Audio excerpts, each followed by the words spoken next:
Soy María Claudia Fote, tengo 49 años, nací en San Miguel de Tucumán el día 13 de febrero de 1970. Bueno, mi niñez, pasé parte de mi niñez acá en Tucumán hasta más o menos los 3 años que tuvimos que huir a Buenos Aires. ¿Cómo estaba conformada tu familia? Y mi familia en ese entonces estaba conformada por mi mamá, mi papá, mis hermanos, 2 hermanos tenía, Enrique y José. Bueno, mi familia era numerosa. ¿Cómo se llaman los nombres de cada uno de ellos? Y bueno, Enrique Rafael, José Leandro, mis hermanos. Mi papá, Fortunato Leandro, y mi mamá, María Luisa Pacheco, de Fote. También estaban, bueno, mis tíos, que eran parte también de la familia. Mi tía Nena, que le decíamos, Ana Fote, sus hijas, 3 hijas, tenía Ana Díaz, Teresa Díaz, Angélica Díaz, mis abuelos por parte de mi mamá, María Mercedes Pacheco, y bueno, era todo sus familias, que eran muchísimos, y los tengo que nombrar por la parte de la familia Pacheco, eran muchísimos. Mi mamá tenía 4 hermanos y varios sobrinos. Y bueno. ¿Dónde vivían? Nosotros vivíamos acá en el Ingenio San José, estamos cerquita, por eso digo acá, en el Ingenio San José. Teníamos ahí una casa con mi papá y mi mamá. ¿Y a qué se dedicaban ellos? Mi mamá, mi mamá trabajó en una fábrica o sea, de envasar tomates y ese tipo de cosas. Y mi papá trabajó en el ingenio San José en ese entonces. Bueno, mi papá hizo diversas cosas porque mi papá al trabajar ahí se involucró en cuanto a, fue sindicalista. Bueno, y después de ahí una serie de cosas como secretario de la FOTIA, bueno, hizo varias cosas, en su momento fue diputado también, eh, y militante sobre todo, porque mi papá fue un gran militante. Hiciste una mención anterior que vivieron ahí hasta tus 3 años de edad. ¿Por qué? Y a los 3 años, nosotros habíamos ido de visita a la casa de mi abuela materna y, o sea, fue no sé si suerte o casualidad, que habían puesto una bomba en mi casa. En 2 oportunidades pusieron una bomba en nuestra casa y a partir de ahí tuvimos que comenzar a huir porque mi papá, por toda su actividad, él militaba también en el PRT, comenzó a ser perseguido y bueno, y toda nuestra familia, no solamente es, digamos, el núcleo que éramos mi mamá y mis hermanos y yo, sino también toda la familia. Toda la familia Fote fue perseguida y bueno, secuestrada también y desaparecida, ¿no? ¿Y entonces dónde van? Huimos o sea, lo que tengo de recuerdo de esa época, que era muy chica, es haber ido por distintos lados, pero llegamos a Buenos Aires. Juntamente después nos encontramos con la hermana de mi papá, mi tía Nena, la que hablaba. Ella vivió con nosotros en Buenos Aires porque ella también, por el hecho de tener el apellido, porque mi tía no militaba en ningún partido, y sus hijas tuvieron que huir también de la provincia, y en Buenos Aires vivimos juntos en distintos lados que estuvimos viviendo. ¿Tu madre tenía militancia?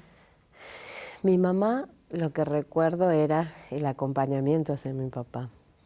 O sea, todo lo que mi papá hacía, ella lo apoyaba. Entonces, sí, era una militante, porque estaba siempre apoyando todo lo que mi papá hacía.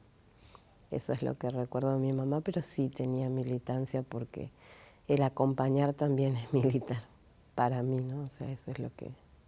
En qué año nacieron tus hermanos que mencionaste?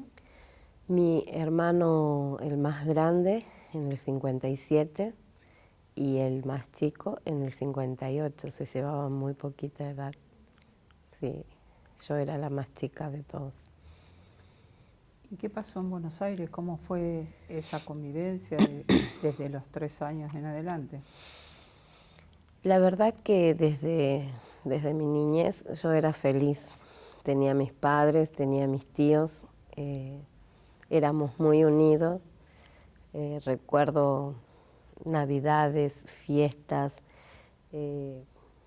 recuerdo que nos hacíamos se hacían regalos muy cómicos, papas, collares de papas, ese tipo de cosas, de zanahorias, cada vez que teníamos que hacer alguna fiesta o un cumpleaños. Y era una familia unida, cada uno tenía, al vivir tantos juntos, cada uno tenía, desempeñaba una actividad, un rol en la casa, y era todo, digamos, para mí era la felicidad. Tenía mi tía que me malcriaba, por decirlo de alguna manera, mis padres, o sea, era feliz en ese tiempo. Sí teníamos que estar escondiéndonos, teníamos que cuidarnos de salir, de entrar, teníamos horarios para salir, para entrar, porque éramos perseguidos. Pero en medio de toda esa persecución, o sea, podía saber que ellos estaban y bueno, eso era mi felicidad. Hasta que, bueno, se empezó a desbaratar todo eso porque ya era cada vez más intensa la persecución, cada vez teníamos que cuidarnos más, no podíamos ya salir, o sea, ya teníamos que estar encerrados. Y bueno, así más o menos fue ese periodo o sea, esa edad, ese lapso de mi niñez, ¿no? Hasta que nosotros empezamos con mis hermanos, mis primas, Teresa, que todavía ella está, recordamos de que, por ejemplo, la que podía salir a comprar era solo ella, porque era todo el tiempo que estábamos siendo perseguidos. ¿Qué edad tenías vos cuando sucede el operativo?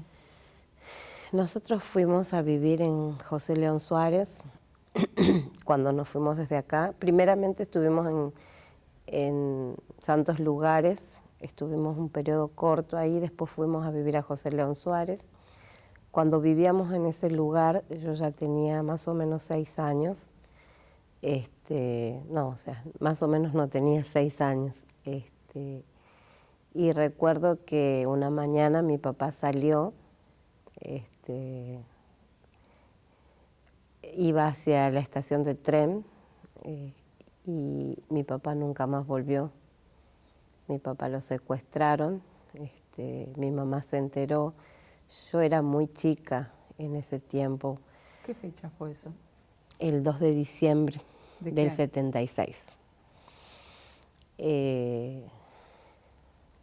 Yo era chica, la verdad, pero creo que cuando uno vive cosas fuertes, cuando uno vive situaciones como las que nosotros teníamos que vivir, por ejemplo, de tener que escondernos, de saber que no podemos hablar, creo que uno madura.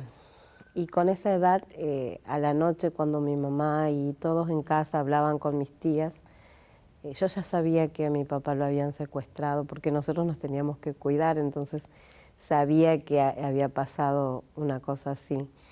Y mi mamá lloraba, recuerdo,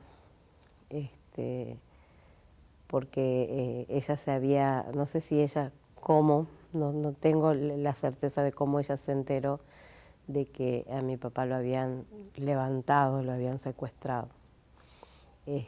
Bueno, de ahí con mi mamá también empezamos a huir de un lado al otro, pasamos por muchos lugares, lugares muy... En alguna oportunidad recuerdo haber estado en una casa donde había muchos árboles, no sé si era una quinta, y tener que salir a la noche huyendo porque habían encontrado esa casa y se hacían disparos desde afuera, entonces tener que salir huyendo a la madrugada, estar en la madrugada en un auto, por ejemplo, con mi mamá, con mi hermano, con el gordo, le decían a Enrique, con el gordo, estar a la madrugada mirando las estrellas hasta que se hiciera de día y dejaran de perseguirnos. Y así en varias ocasiones tuvimos que salir a la madrugada. En otras ocasiones tomar un colectivo, tomar otros, y así hasta ver que no nos perseguían. Y bueno, así es como pasé esa etapa desde que desapareció mi papá. Mi mamá me contaba cosas como, por ejemplo, estamos viviendo un cuento, como para que no se me hiciera tan terrible la situación. Ella me contaba como si estuviéramos viviendo en una película. Yo siempre le digo a mis hijos, mi mamá era una artista porque en ese tiempo recién estaba la televisión y todos los programas, pero mi mamá me armaba películas para que yo no sufriera.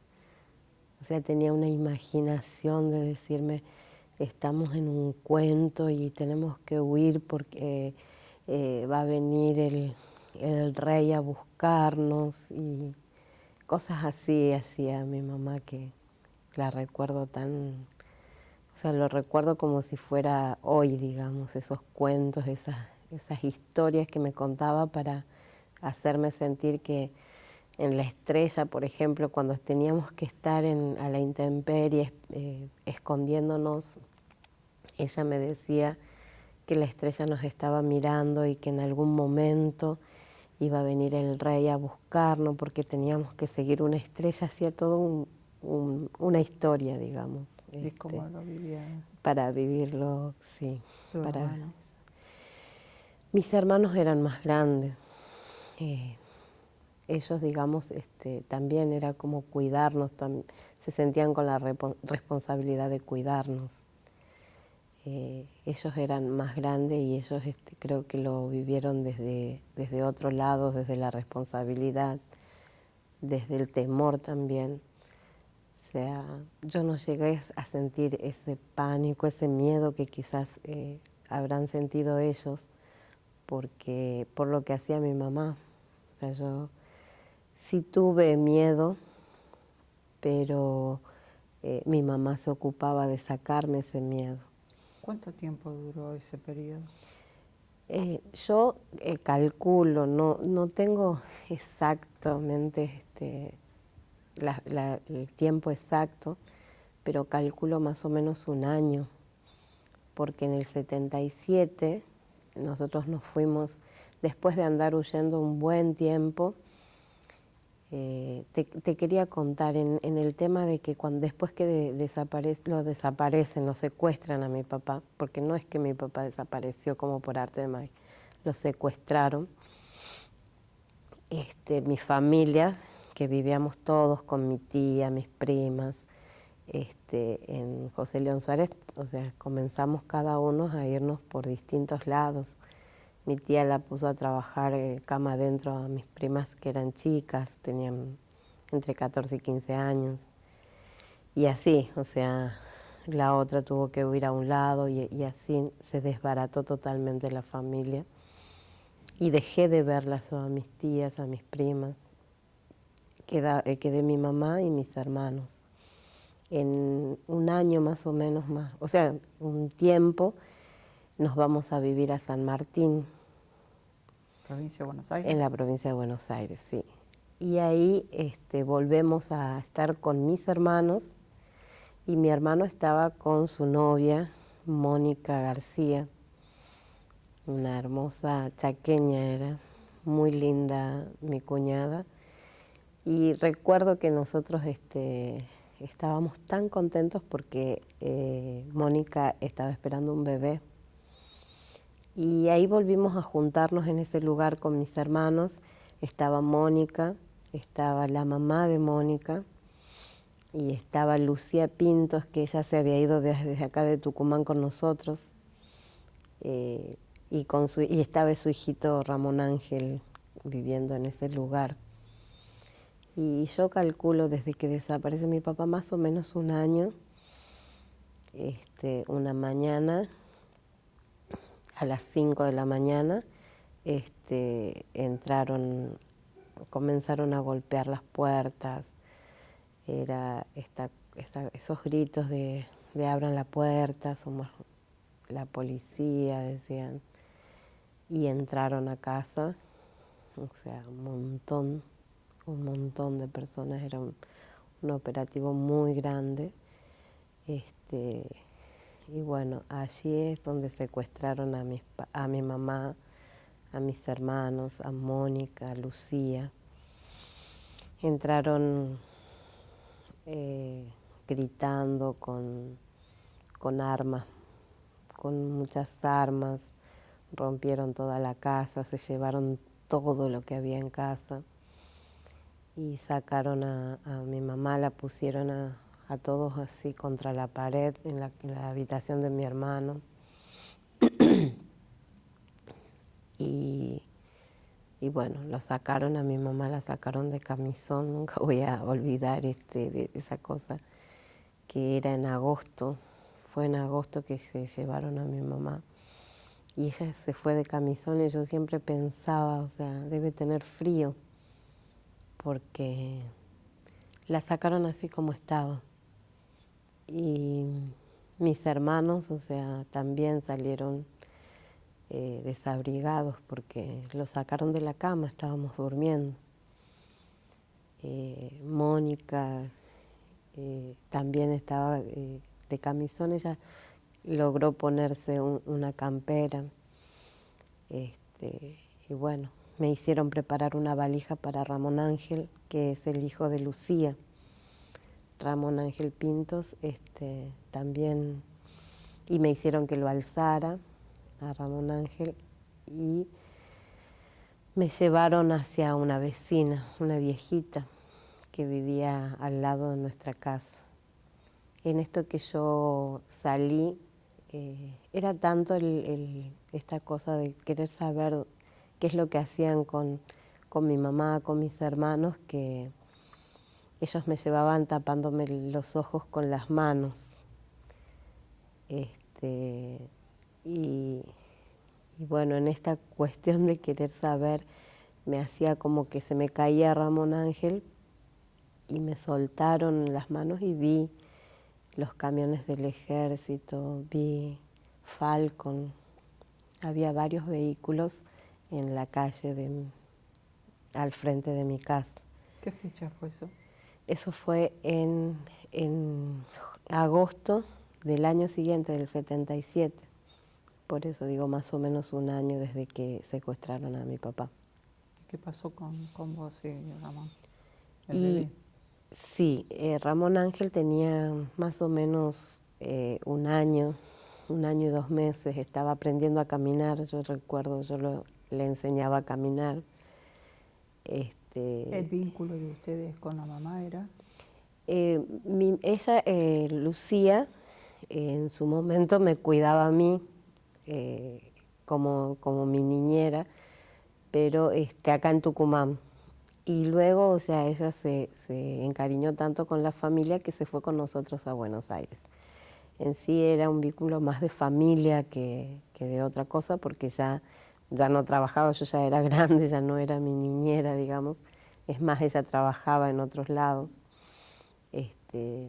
Pero era un vínculo de afecto, de familia, porque eso tenía mi familia que acogíamos a todo como familia. Ese era el vínculo de Lucía y de Ramón Ángel con nosotros.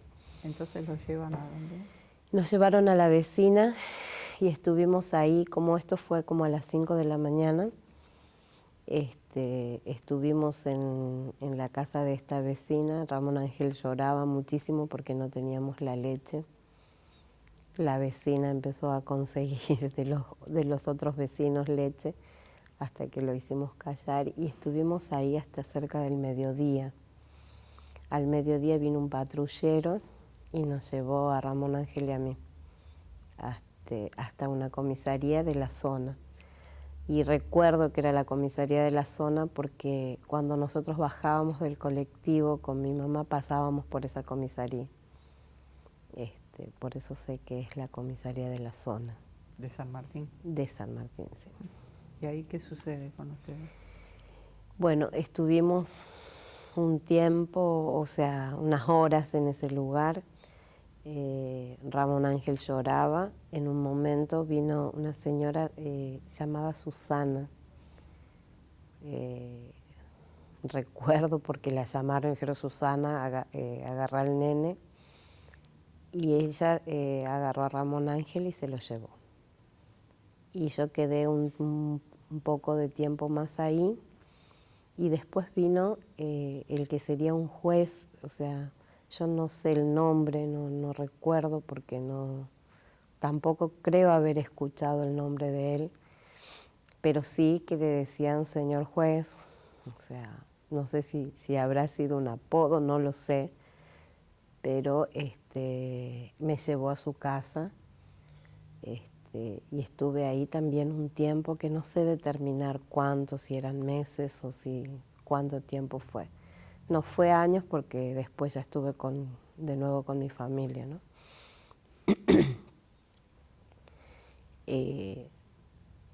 Estuve con mi familia después de un tiempo porque estaba en la casa de este señor y lloraba queriendo ver a mis padres, pedía por mi mamá y él me decía que ya la iba a ver, que no me preocupara.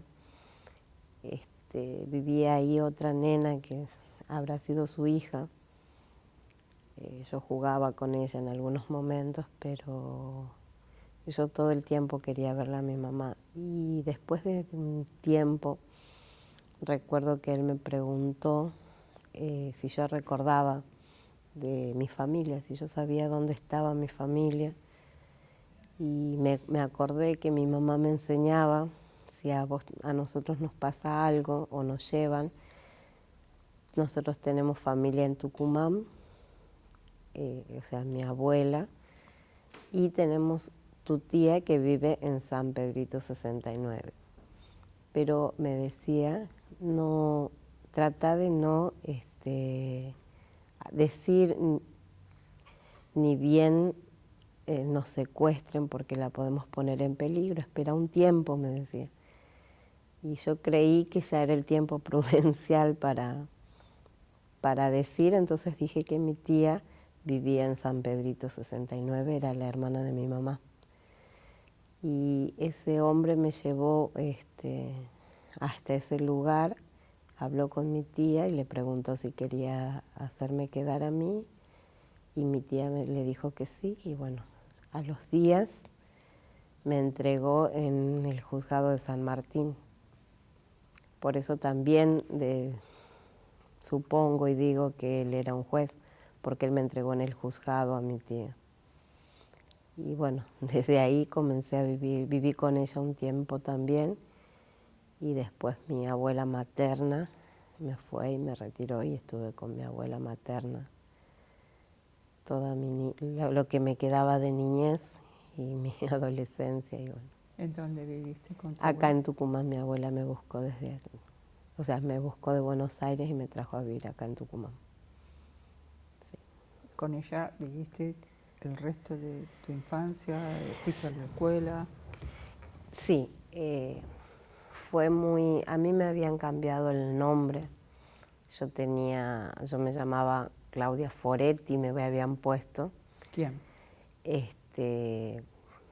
Sabes que no sé quién, pero cuando mi tía me quiere inscribir, porque yo fui al colegio estando con mi tía, por eso te digo, quedé un año más o menos con mi tía o dos, no recuerdo.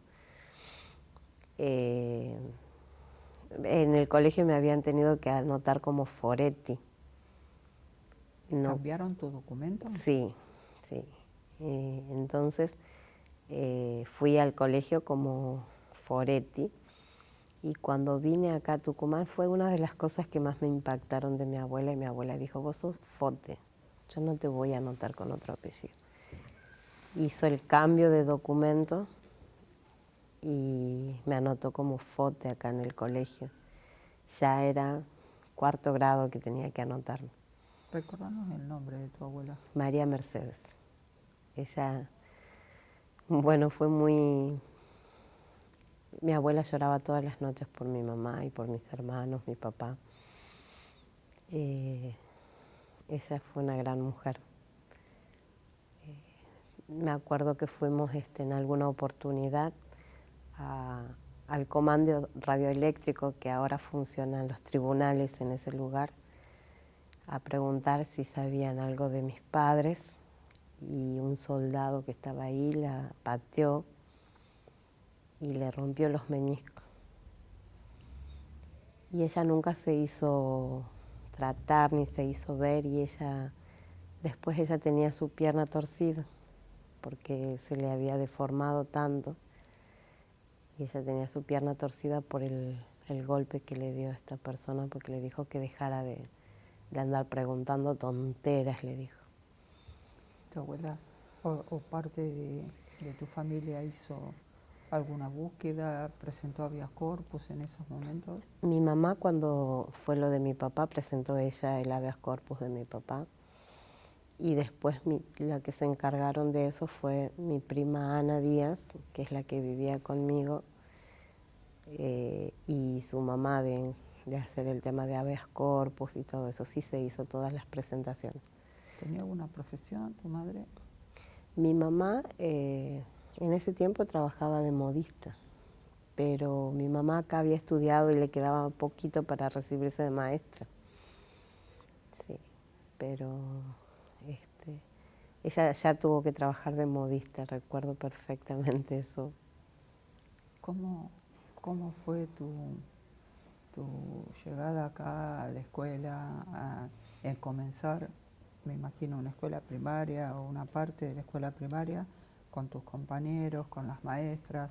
¿Podías hablar de tu historia y de lo que estabas viviendo o no podías comunicarlo esto? Desde haber estado con mi tía en Buenos Aires fue muy difícil porque en la escuela decían, bueno, es la hija de los guerrilleros. Entonces es como que uno se aislaba un poco para no tener problemas, porque yo era la hija de los guerrilleros, ¿verdad? Tan es así que, claro, cuando mi mamá es secuestrada, yo iba a 2º grado, a una escuela que estaba ahí cerquita. Cuando voy con mi tía me tienen que volver a anotar en 2º grado porque no terminé el 2º grado. Entonces, yo era muy estudiosa, a mí me gustaba mucho el colegio, la escuela, entonces me anotan en 2º grado y yo estudiaba muchísimo, entonces la maestra me hace pasar a 3er grado porque decía que no estaba en condiciones de estar en 2º porque sabía bastante. Entonces mis compañeros me decían, porque le tienen miedo a los padres guerrilleros, le hicieron pasar de grado, decían. Y bueno, de ahí vine, como le digo, vine acá a Tucumán, y en Tucumán mi abuela hizo todo esto que dije de cambiarme, de ponerme realmente mi apellido, mi nombre. Fue muy valiente porque en ese tiempo era muy difícil la situación. El nombre de mi papá todavía seguían siendo perseguidos mis familiares. Bueno, ella tuvo esa valentía de devolverme mi identidad. Y acá al principio fue difícil, inclusive las maestras decían como que algo habrán hecho, o sea, sus papás algo habrán hecho, por eso fueron secuestrados. Nosotros no sabemos decir qué es lo que pasó, pero algo habrán hecho, decían. Y después recuerdo que me cambiaron de maestra y la señorita Tola le decían, y ella decía que a todas las personas había que respetarlas, y que ella no sabía realmente qué había pasado, pero que tampoco me iba a juzgar a mí por lo que había pasado, ni a nadie, y no iba a permitir que nadie me dijera nada. Entonces como que fue más tranquilo después. A partir de 5.º grado es como que ya no tenía esta cosa, porque si alguien quería decir algo, mi maestra es la que me defendía, no necesitaba yo estar defendiéndome o decir algo. Y la tuve a ella hasta 7.º grado, o sea que fue bastante tranquilo en ese aspecto, ¿sí? Mis vecinos, ellos sí, la hija de la guerrillera, o por ejemplo había personas que no dejaban que sus hijos se junten conmigo. Bueno, así fue, difícil, pero estaba consciente de que era mi historia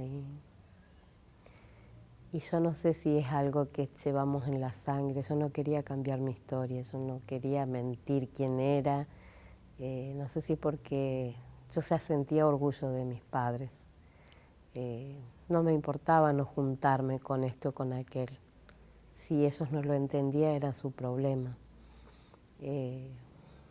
Yo sentía orgullo de mis padres igual, en esa edad que quizás a veces uno se deja llevar por querer juntarse con alguien o por querer estar en la misma sintonía con sus pares. No, a mí no me importaba. ¿Y cómo fue tu adolescencia? ¿Hiciste escuela secundaria?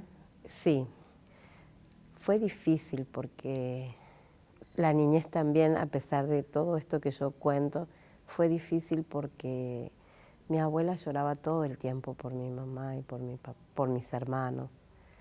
Mi abuela en su oportunidad le había pedido a mi mamá que mis hermanos se quedaran a vivir con ella, que no se los llevara a Buenos Aires. Y mi mamá decía, son mis hijos, o sea, ¿cómo voy a dejarlos? Y mi abuela siempre decía, si tu mamá me hubiera hecho caso, estarían tus hermanos acá. Mi hermano José era de esas personas que son los preferidos de todo porque hacen todo bien. Así era Pepe, que le decíamos. Él era muy estudioso, era muy bueno en todo lo que hacía era muy bueno. Entonces mi abuela, y era el nieto más grande de mi abuela, entonces ella sufría muchísimo por ellos y era todas las noches escucharla llorar. Nosotros vivíamos acá en La Rondó, al 3200, y en una casa humilde, muy humilde, dormíamos las dos en una habitación y había una ventana y mi abuela todas las noches se sentaba en su cama mirando hacia la ventana, pero eran todas las noches llorando y esperando que en algún momento su hija o sus nietos o mi papá abrieran la puerta de la calle. O sea, y fue difícil porque eran todas las noches escucharla llorar a mi abuela. Puedo decir que inclusive ya siendo grande, mi abuela le agarraban dolores, ella tenía reuma en las piernas y a veces no sé si era el llanto por el dolor que sentía o era el dolor de sus rodillas y gritaba del dolor. Ella gritaba, me levantaba a hacerle masajes en las piernas, pero creo que era el dolor que sentía por la pérdida, porque a ella encima le avisaron después de casi un año que mis padres habían sido secuestrados. Y bueno, fue difícil todo eso, la verdad. Y mi adolescencia también fue difícil porque a mí nunca dejaron de perseguirme. Estando acá en Tucumán, siempre había alguien que llegaba a casa y decía, tu papá está en la avenida Roca, por decir, que es a una cuadra de mi casa. Y mi abuela me decía, cuando te digan así, decirle que ya vamos a ir a ver. Y no íbamos porque sabíamos que no era así. O iba al colegio, yo fui a una escuela que tenía que tomar un colectivo para ir a la escuela y desde la parada del colectivo hasta la escuela había 3 cuadras. Y siempre pasaba alguien y eso, recuerdo eso como pánico, la verdad que eso sí me daba pánico, porque yo iba a la mañana temprano, mi abuela era de las personas que nosotros teníamos que llegar 15 minutos antes al colegio. Y yo recuerdo que cuando yo iba era oscuro por ese lugar y siempre pasaba una persona y me decía, Claudia Fothe, y me estremecía porque me daba muchísimo miedo, la verdad, eso sí me daba pánico. ¿Era escuela pública? Era escuela pública. Claudia Fothe, te estás portando bien, me decía. La verdad que fue eso hasta un poco antes de la llegada de la democracia, viví esas cosas. Y ahí en la escuela, ya en la secundaria, ¿pudiste compartir con otros compañeros tu historia? ¿Algo había de apertura o encontraste algunos pares que pasaron alguna situación similar de algún padre desaparecido o familiar? No, la verdad que no podía comentar demasiado mi historia a casi nadie. Sí, yo recuerdo que cuando comenzamos, ya llegada la democracia, comenzaron las marchas. De la escuela salía y me iba a las marchas. Por supuesto esto sin que mi abuela supiera, ¿no? Porque a mi abuela le daba mucho miedo todo esto. Ella sí se acercó en algún momento al movimiento ecuménico de derechos humanos, el MED, pero le daba miedo el tema de las marchas. Ella no participaba de marchas, pero yo me escapaba y me iba. Tengo una historia sobre eso. Cuando comienzo a militar, vamos a decir, en derechos humanos, no me siento gran militante, ¿no? O sea, sí soy de acompañar, pero no me siento. Creo que militancia es una palabra muy, muy fuerte. Cuando comienzo en el tema de los juicios y todo eso, hay una compañera que trae una foto y en esa foto estaba yo con el delantal del colegio. Y nadie sabía quién era porque, claro, bueno, yo era muy flaquita en ese tiempo. Y bueno, ahora la verdad que he adquirido bastante peso, entonces no me reconocían en la foto. Y le comento a la compañera que esa era yo y bueno, quedamos sorprendidas. ¿Sí? Pero fue esas cosas que uno vive, ¿sí? Desde chica que quería saber qué había pasado con mis papás, con mis hermanos, con mi cuñada, con mi sobrino. La verdad que... ¿Estaba embarazada de cuánto tiempo tu cuñada? Más o menos creo que 3 o 4 meses, porque en casa era como que decían, después de los 3 meses hay que avisar, es lo que yo recordaba. Y me avisaron a mí que iba a ser tía, yo estaba súper chocha porque iba a ser tía, y yo le decía a mi cuñada, que era pequeña ella también, pero era tan dulce, era muy dulce. ¿Qué edad tenía ella? Y ella tenía entre 15 años. ¿Y era la compañera de cuál de tus hermanos? El más grande, de José Leandro. Yo le decía que por favor ella hiciera que su bebé sacara sus ojos, porque ella tenía ojos celestes. Y bueno, yo estaba chocha de ser la tía de un bebé de ojos celestes, porque para mí ya era de ojos celestes. ¿En la secundaria había centro de estudiantes? ¿Vos tenías participación? Y yo terminé la secundaria cuando recién comienza la democracia. Participé muy poco porque recién teníamos permitido, digamos, el armar un centro, pero era todo controlado también, no era, digamos, un centro de estudiantes que podíamos tener autonomía, ¿no? Todavía era todo muy controlado. Yo terminé, no terminé la secundaria, en cuarto año tuve que dejar, pero bueno, no era, participé pero muy poco, porque digamos no estaba todavía dadas las condiciones para... En ese periodo, tu abuela o algún familiar en relación a la desaparición de todos, de tus hermanos, de tu mamá, de tu papá, recurrieron a hacer denuncias a algún organismo, recurrieron a la iglesia. ¿Cómo se movió tu abuela o algún otro familiar por todos los que habían desaparecido y se habían llevado? Mi prima Ana es la que siempre llevó la posta hasta el día de hoy, es la que más o menos, es la que más en ese tiempo se movía y todo eso. Sí, se hizo denuncias en la CONADEP, se hizo denuncias, bueno, este movimiento ecuménico de derechos humanos, el MED, también nos ayudó muchísimo, participábamos con ellos, sí, estuvimos haciendo todo ese tipo de cosas. Mi prima desde Buenos Aires y bueno, y yo iba a la iglesia, era una iglesia donde funcionaba el movimiento ecuménico de derechos humanos. Yo sí participaba, ahí estaba Ana Díaz, estaba de presidenta de este movimiento. ¿Tu prima era por parte de madre, de padre? Mi prima por parte de papá.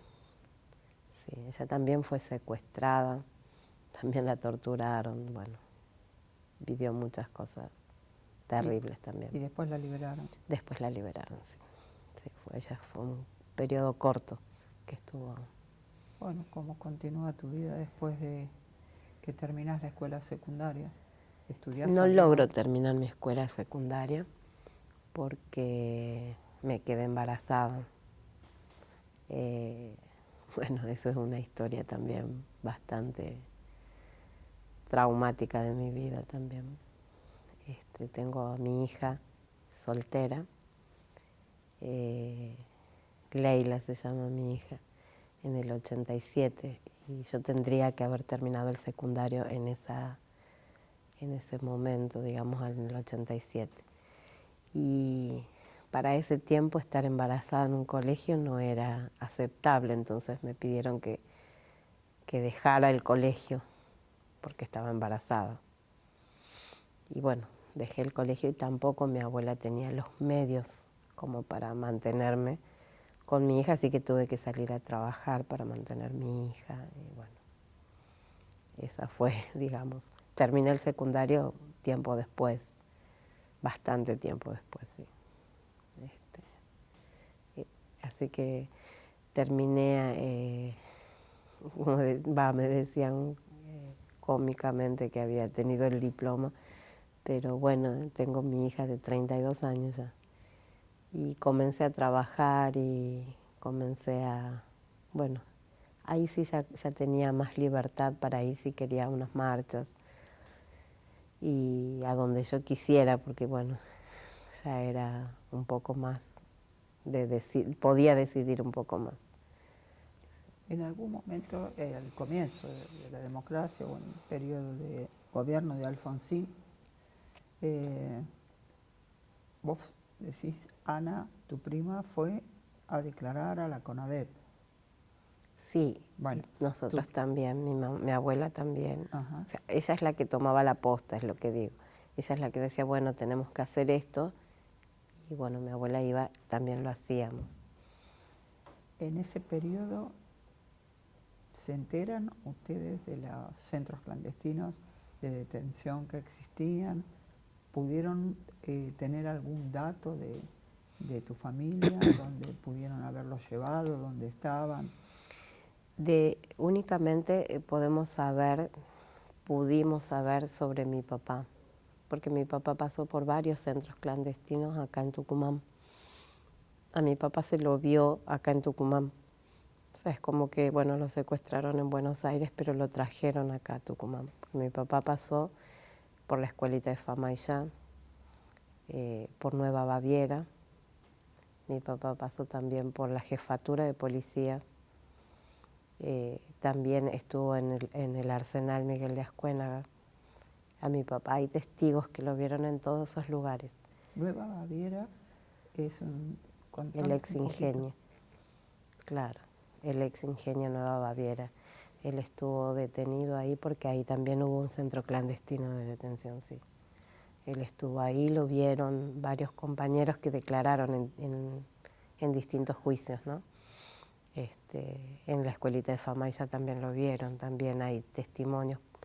A ver, yo me entero todo esto por los testimonios de los compañeros, porque también me entero de la militancia de mi papá, de muchas cosas que mi papá había hecho por los testimonios, por ir recaudando datos, porque bueno, yo era muy chica y entonces fui averiguando sobre la historia, sobre también mi familia que conoce mucho sobre la historia de mi papá. O sea, tengo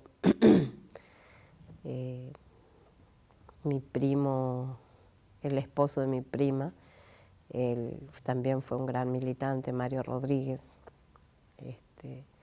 que él me cuenta gran parte de la historia de mi papá. Mi prima, que era más grande, mi prima tenía también ya una edad donde conocía mucho sobre mi papá. ¿Qué pudiste reconstruir? ¿Qué sabes de la historia de tu padre? Y en todo lo que vos puedas abarcar, desde el recuerdo de esos años que viviste con él, como criatura que eras, y la reconstrucción que después te han dado sobre su militancia en el PRT y también como gremialista. Y yo creo que separar una cosa de la otra con mi papá es imposible, porque mi papá o sea, él fue militante de sangre, se dice, de cepa, o sea, su vida era su familia, pero su familia también éramos parte de su militancia, porque recuerdo ser muy chica y estar en un lugar donde mi papá estaba dando zapatillas. Yo estaba sentada en las cajas de zapatillas y mi papá le estaba dando zapatillas a otros niños. Recuerdo ese tipo de cosas, recuerdo gente yendo a hablar con mi papá y mi papá ayudándolo conmigo en brazos. O sea, creo que mi papá nunca se paró, o sea, siempre fue... él vivió la militancia desde todos los ángulos de su vida. ¿Y qué rol cubría en el PRT? Perdón. ¿Qué rol tenía él en el PRT? Mi papá fue uno de los dirigentes del PRT. Él, él estaba tan comprometido con su militancia, la verdad que yo sé que él, cuando seguramente lo secuestraron, yo sé que él sabía que le podía pasar y a él no le importó, digamos, porque él realmente quería que cambiemos, o sea, que haya esta revolución para cambiar la historia del país. Y creo que la cambió, porque si nosotros hoy tenemos tantos derechos adquiridos, creo que fue por la militancia de los 30.000, y uno de los 30.000 fue mi papá, fue mi mamá. Entonces, yo creo que sí cambiaron la historia. Quizás yo no creo que hayan fracasado, sino al contrario, que ellos pudieron, desde sus ideales, desde su militancia, en donde sea. Mi papá fue del PRT, otros compañeros de otras agrupaciones, cambiaron la historia, porque hoy nosotros estamos, o sea, yo estoy comprometida con el país y con la historia de mi país gracias a que ellos hicieron esto. de comprometerse y hasta entregar sus vidas para que nuestro país esté mejor, para que tengamos más derechos. Y hemos adquirido muchos derechos justamente porque hemos militado según los ideales de ellos. ¿Y de tu mamá? Mi mamá también, o sea, mi mamá también siento eso. Siento que como hay muchos compañeros hoy, ¿verdad? Hay muchos compañeros que toman la posta y van y hacen esto, pero hay muchos compañeros que están apoyando. Y el compañero que apoya es tan importante como el compañero que toma la decisión de hacer esto o lo otro. Y creo que mi mamá fue eso, esa persona que apoyó, que sostuvo una familia detrás de toda la militancia de mi papá. Mi mamá, mis primas, por ejemplo, me cuentan historia de mi mamá, siempre protegiendo a toda la familia. Por ejemplo, mi mamá era de las personas que contenía a mis primas, las sobrinas de mi papá, que si nosotros vivimos en este mundo que dicen, bueno, esta es tu familia, esta es mía, mi mamá nunca hizo eso. Mi mamá, la familia era el militante, la sobrina de mi papá, la tía o sea, para ella no había esa cosa, ella sí tenía que contener a alguien, que ayudar, que sostener, que tenerla en su casa, porque nosotros vivimos con mis primas porque su mamá estaba separada, entonces eran otras hijas en casa. Y mis primas hasta el día de hoy, ellas recuerdan a mi papá como eso, como que fue el papá que ellas no tenían en ese momento. ¿Tus hermanos tenían algún interés o acercamiento a la política? Sí, yo creo que mis hermanos, yo no te sabría decir exactamente, porque no recuerdo, pero mis hermanos estaban comprometidos con lo que hacía mi papá. Y creo que yo era muy chica, pero siendo un poco más grande también iba a estar en lo mismo, comprometida con todo lo que él hacía. Creo que, si bien es cierto, para mí fue muy doloroso el hecho de no tener mis padres, mis hermanos, porque nos sacaron el núcleo, me sacaron toda la familia. Me sacaron no solo a mis padres, sino a mis primas, porque no las podía ver, a mi tía, o sea, me sacaron todo el núcleo familiar. Pero igual creo que fue algo que nosotros hubiéramos estado de acuerdo en seguir con todo lo que mi papá hacía. Hubiera estado de acuerdo en todo lo que él hacía, porque sé que todo lo que él hacía era para tener un mundo mejor, o sea, más igualdad, más compromiso también, ¿verdad? Y él se comprometió. Y yo lo admiro y admiro a mi mamá y a todos los que hicieron que hoy estemos donde estamos. Si bien es cierto, quizás no estamos con el mejor gobierno, pero estamos en un gobierno democrático. ¿Hay más desaparecidos en tu familia? Sí, somos tantos. En mi familia hubo más o menos más de 20 desaparecidos.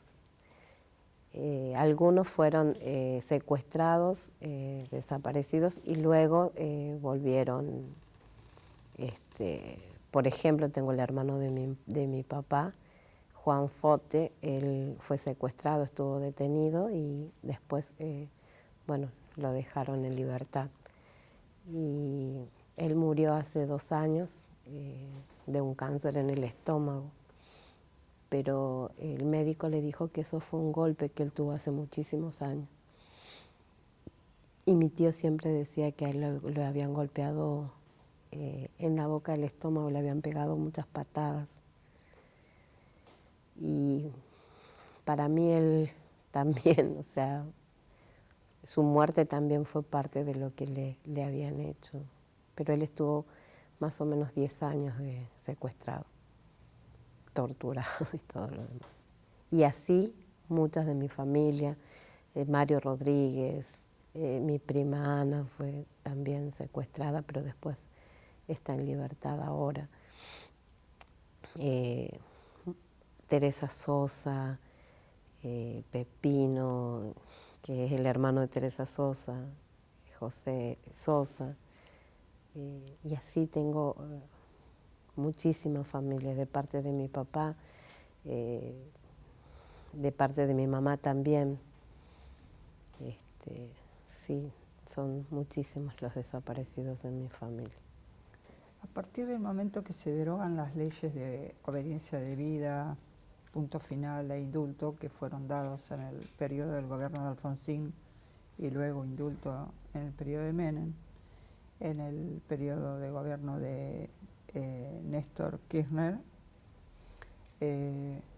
se derogan esas leyes y comienzan los juicios de lesa humanidad, o sea, se retoman estos juicios. ¿Vos estuviste declarando y en qué causa?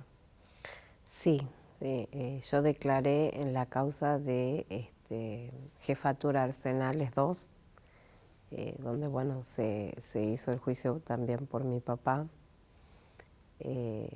Sí, estuve declarando allí en esa causa, en una mega causa fue, acá en Tucumán.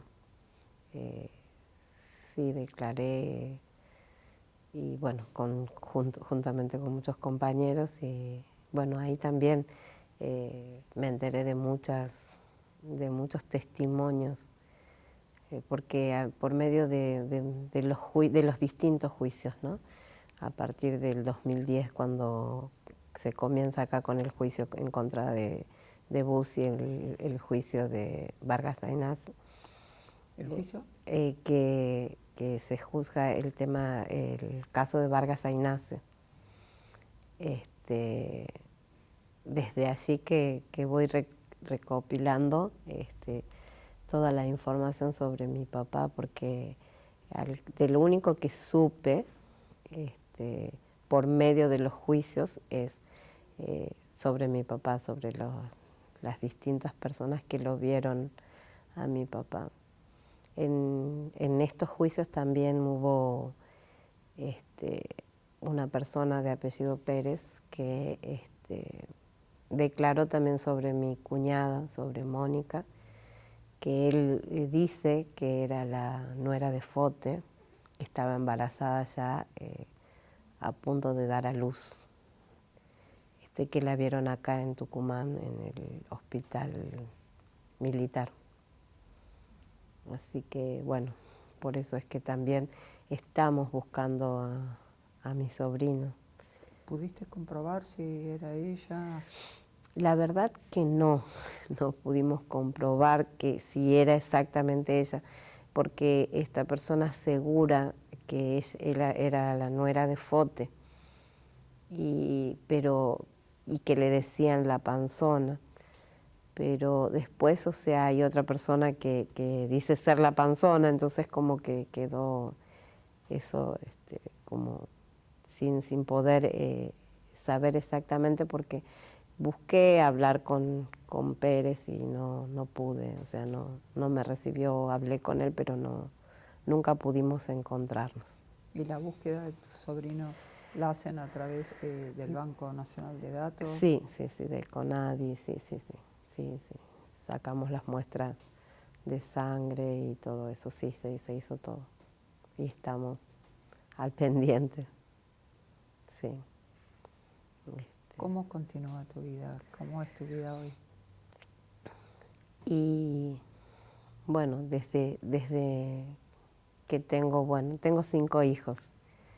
Y la verdad que yo comencé cuando mis hijos eran chiquitos, como que fue un periodo donde dejé de ir a marchas, de ir a todos esos lugares por la situación, digamos, de ser mamá y de tener todo.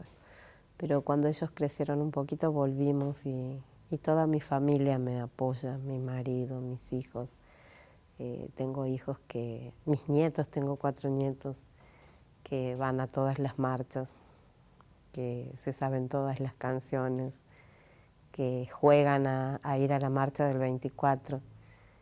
Mi militancia para mí es eso, es dejar sentado todo lo que pasó, que nuestras generaciones sepan lo que se hizo, lo que pasó, que realmente el nunca más sea real, de que todos los que nos siguen a nosotros, los que le siguieron a nuestros desaparecidos, puedan contar la historia, pero que la puedan contar desde la verdad, porque, a ver, yo lo viví. Hay mucha gente que dicen, bueno, pasó esto y pasó lo otro, o habrá pasado esto, pero yo lo viví.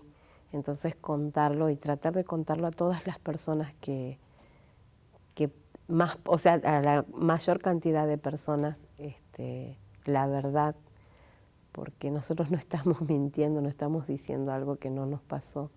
A mí me pasó, yo tuve que quedar sola en esta vida, vamos a decir, por toda la impunidad que hubo y que hasta ahora, porque hasta ahora todavía hay mucha impunidad en cuanto a estas cosas.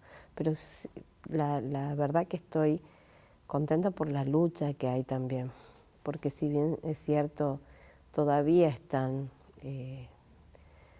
todo lo que quedó del terrorismo de Estado, todavía hay muchos en el poder, hay muchos que todavía dicen cosas como que no habrán sido 30.000, que quizás fueron menos, pero estamos nosotros también que estamos diciendo la verdad, estamos diciendo que fueron 30.000 y todos lo que hicieron y que fueron secuestrados y que fueron torturados y que dejaron familias enteras y que quisieron borrar la memoria y todavía siguen queriendo borrar la memoria. Pero todavía estamos nosotros para recordar, estamos nosotros para hacer saber todo lo que nos pasó, porque no contamos ninguna otra cosa que no nos haya pasado. Y en esto de que queremos que sea toda la verdad, decimos cosas como lo que te acabo de decir, no sé si realmente era mi cuñada, porque tranquilamente podría decir, sí, era mi cuñada y que no, o sea, no sé, si no es la verdad no quiero, yo quiero la verdad. Y eso es lo que decimos, la verdad. ¿Y estás colaborando o militando en alguna organización? Sí, estoy en todo lo que se hace, por ejemplo, se hace en el Pozo de Vargas, todo lo que se hace a nivel memoria, verdad y justicia, todo lo que se hace a nivel juicio, sí, estoy al tanto. No estoy militando en una organización. Me parece que los 30.000 no somos una organización. O sea, hubo en algún momento alguna disputa en cuanto a yo soy de acá, entonces decidí que yo soy una más de los que pide por los 30.000, que no necesito una identificación, o sea, de agrupación para seguir militando, ¿verdad? Pero sí, estoy al tanto de todo siempre. Por ejemplo, el tema del Pozo de Vargas. El Pozo de Vargas se encontraron más de 100 cuerpos y bueno, a mi papá no se lo encontró. Mi papá, sé que él estuvo en Arsenal hasta febrero del 77 y en el Arsenal murió mi papá, pero hay muchos cuerpos de compañeros que estuvieron en el Arsenal, que saben que murieron en el Arsenal y se los encontró los restos en el Pozo de Vargas. Entonces, estoy muy al pendiente de lo que pasa en el Pozo de Vargas. Bueno, ahora no se puede terminar los trabajos por burocracia, porque falta una firma, porque no se consigue un repuesto para una máquina, no se puede terminar el trabajo. Sabemos que hay otro pozo, queremos ver si es que también hay restos en ese pozo. Y bueno, o sea, sí estoy muy, muy empapada del tema de pedir memoria, verdad y justicia. Estoy muy al tanto de todo esto. Sí. Y en todas las actividades que se hace en materia de derechos humanos participo. Hiciste mención de que tenés, parece ser, un gran compañero, tu marido, y que tenés 5 hijos. Sí. Así que te voy a pedir, por favor, que menciones a tu compañero y a cada uno de tus hijos Sí. y nietos. Sí. Mi esposo es Gustavo Carabajal y bueno, él la verdad que sí es un gran compañero porque no es fácil estar con personas que tenemos esta historia, porque nosotros creo que emocionalmente somos más sensibles por todo lo que nos ha pasado, ¿verdad? Y no es fácil cargar con toda esta historia. Y mi esposo es una persona que acompaña, por eso digo que es tan importante el acompañar, porque me sostiene. Yo, por ejemplo, ahora estoy acá y mi esposo está afuera, está esperándome y sé que está. O sea, no, es la verdad un gran compañero y tengo 5 hijos y bueno, tengo los militantes, los que no se involucran tanto, o sea, tengo mi hija Leila, que tiene 32 años, ella es maestra y bueno, trabaja también y bueno, ella mamó el hecho de las marchas, de todo ese tipo de cosas. Y bueno, en todos los ámbitos donde ella se desempeña siempre también hay, yo le digo, le sale el fote porque pide justicia y que está mirando que no se haga injusticias con los compañeros, o sea, ella siempre está en eso. Después tengo a mi hijo Leandro que hace un tiempito, hace como un mes, me dice que es delegado de su gremio y son cosas que digamos la han adquirido.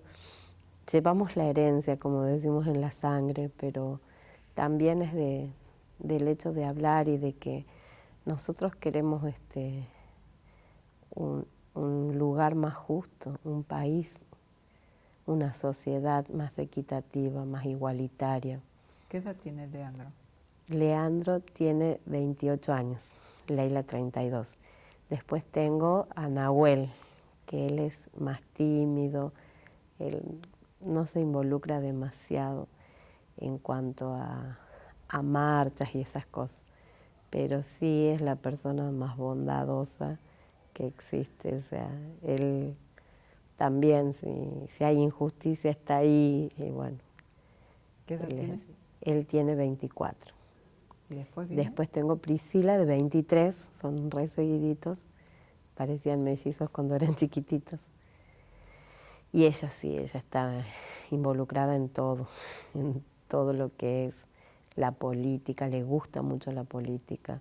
Está estudiando Derecho, sí, ella es la que está todo el tiempo. ¿Dónde sí, milita? Ella está en una agrupación de jóvenes, donde bueno, van a merenderos, o sea, hacen todo ese tipo de trabajo social. Y está ahora en una fundación también que está haciendo todo este trabajo social, vamos a decir. Ella es la que más le gusta. Y después tengo el más chico que acompaña, como su papá, que acompaña, está, vamos a las marchas, todo, pero no habla, no le gusta, es callado, tímido. Y mis nietos, los 4, les encanta. ¿Qué edad tiene el más chico? 21. 21. Sí. ¿Y tus nietas son hijas de? Y tengo 2 hijos. Leila tiene 2 hijos, la mayor. Tiene Keren y Bernabé. ¿Qué edad tienen? Keren tiene 12 años y bueno, ya quiere entrar en el centro de estudiantes. Ella entró recién ahora al secundario, pero ya está haciendo todo para entrar al centro de estudiantes. Ella me acompaña a todas las marchas, al pozo, a todos lados está ella. Ella estudia danza también en el ESEA, en la escuela acá de danza. Y sí, todo el tiempo está ella es militante, le digo, ella es la militante más grande de mi vida, le digo, porque sí, o sea, está todo el tiempo buscando esta cuestión de la igualdad, ¿verdad? De que nosotros hemos vivido tantas desigualdades, nosotros nos ha tocado vivir tanta desigualdad que, bueno, mis nietos no la toleran, o sea, no toleran el hecho de que no tengan oportunidades otras personas, otros niños. Sí. Y Leila tiene dos. Dos. Bernabé tiene 7 años. 7 años. Sí. ¿Y después los otros nietos? Y después tengo una hija de Nahuel, que ella es tremenda, se sabe todas las canciones, las canta a la noche. Me dice, abuela, ven y cantemos unas canciones de las marchas, abuela, me dice. Y ¿Qué edad tiene? Ella tiene 6. Y después tengo la más chiquitita, que tiene 5, y que sí, también las grabamos y las subimos a las redes porque ellas cantan con todo el corazón. Sí, ¿También sí. hija de Bernabé? No, Damaris es hija de Priscila, de la que estudia Derecho, de la que milita más. Ella es Damaris, sí. Esa es mi familia, ahora. Sí. ¿Querés agregar algo más? Y no, a ver, a mí la militancia me ha sacado de la depresión, de la angustia, el hecho de poder contar la historia también, el juntarnos con pares, con gente que sabe qué es lo que hemos pasado, lo que vivimos, lo que sufrimos, de todo lo que nosotros hemos vivido, a mí me sana. Hace poco fuimos al Pozo de Vargas, había una actividad en el Pozo de Vargas y se había suspendido por lluvia. Y es algo muy, no es sorprendente porque nos pasan siempre en estas cosas, pero comenzamos a llegar todos igual. O sea, nos juntamos ahí en el pozo y vamos a tomar mate. Y se armó todo una movida que al final se había suspendido y se la hizo, pero sin convocatoria, digamos, vamos porque nos atraen las mismas cosas. Y yo decía, había pasado un momento difícil en esos días. Y los abrazos de los compañeros sanan. Los abrazos, el conversar, el tomar un mate con los compañeros sana realmente. Eso creo que es lo que más rescato de todo lo que tenemos que vivir, que no siento que entre nosotros haya egoísmo, no siento que entre nosotros haya disputas, podemos tener desacuerdos, pero hemos aprendido tanto a que podemos no pensar igual, pero estar juntos porque tenemos un mismo fin, un mismo sentido. Para mí la verdad que me sana, me repara. La verdad que eso es lo que quiero rescatar de todo lo que he tenido que vivir. Sí, los compañeros, eso. Gracias. No, gracias a ustedes y sí, siento que son también compañeros, por eso es que estoy acá.